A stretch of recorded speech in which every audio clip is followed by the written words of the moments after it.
Every time you book a flight, you expect a modern, safe, and fuel-efficient plane. You assume the global airline industry is a well-oiled machine.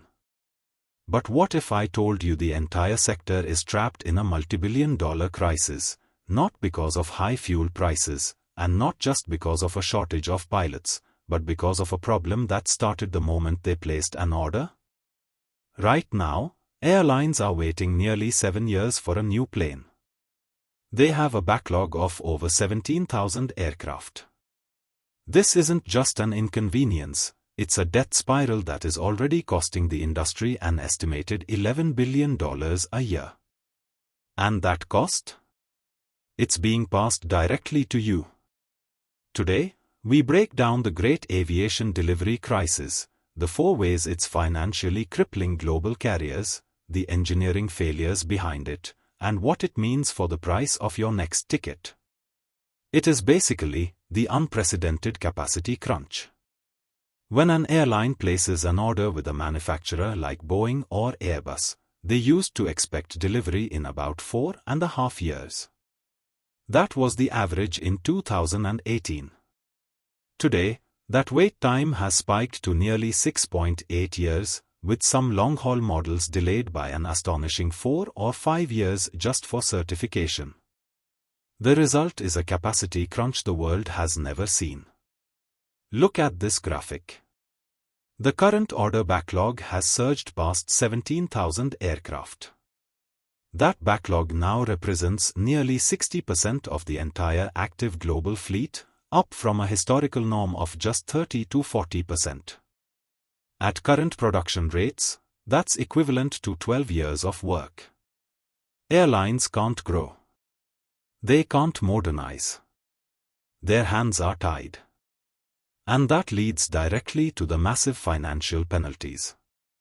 Then comes the $11 billion bill, the financial disaster.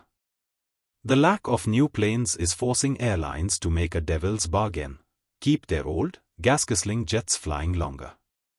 The International Air Transport Association, or IATA, estimates this supply chain crisis will cost the industry over $11 billion in 2025 alone. Let's break down where that money is going. First, the biggest hit, excess fuel costs at $4.2 billion. Airlines are operating older, less fuel-efficient planes for longer than planned. It's like having an old truck when you need a hybrid car. Second, increased maintenance expenses, costing $3.1 billion. An aging fleet breaks down more often and requires deeper, more expensive overhauls. We are seeing engine overhaul times and landing gear work increase by weeks, forcing planes to sit idle on the ground. Third, the panic has driven up higher leasing rates by $2.6 billion.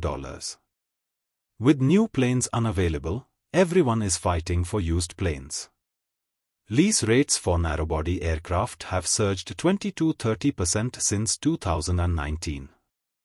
And finally, airlines are now spending $1.4 billion on surplus inventory, stockpiling spare parts just to hedge against the unpredictable global supply chain. They have to become hoarders just to keep their existing schedules running. In addition to this, there are the hidden costs and the green crisis. The impact goes beyond just the balance sheet, it hits operational strategy and, critically, the environment. Because they can't get new aircraft, the average age of the global passenger fleet has risen to nearly 12.8 years. Think about that. Your flight today is likely on a plane that is older than some of its flight attendants.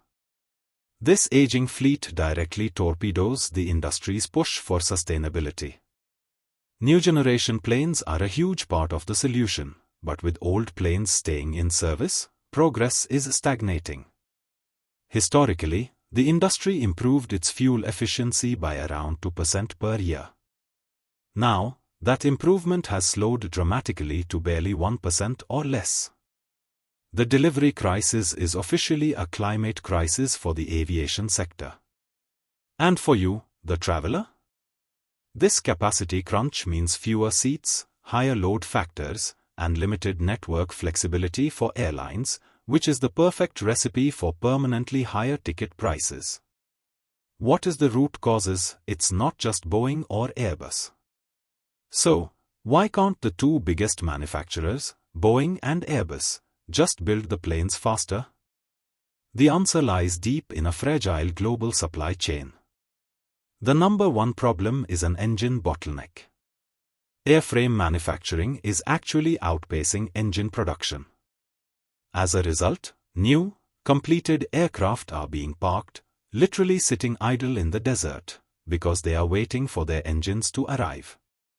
Compounding this are certification delays. Regulatory approval for new models like the Boeing 777X, which used to take 12 to 24 months, is now stretching out to 4 or even 5 years. Finally, the entire system is choked by labor shortages, especially for skilled technicians in engine and component manufacturing, and by geopolitical friction. Tariffs on essential materials like metals and electronics have worsened supply bottlenecks and made the whole process more expensive and unstable. What is the conclusion? The truth is, the global airline industry is operating on a political and financial knife edge.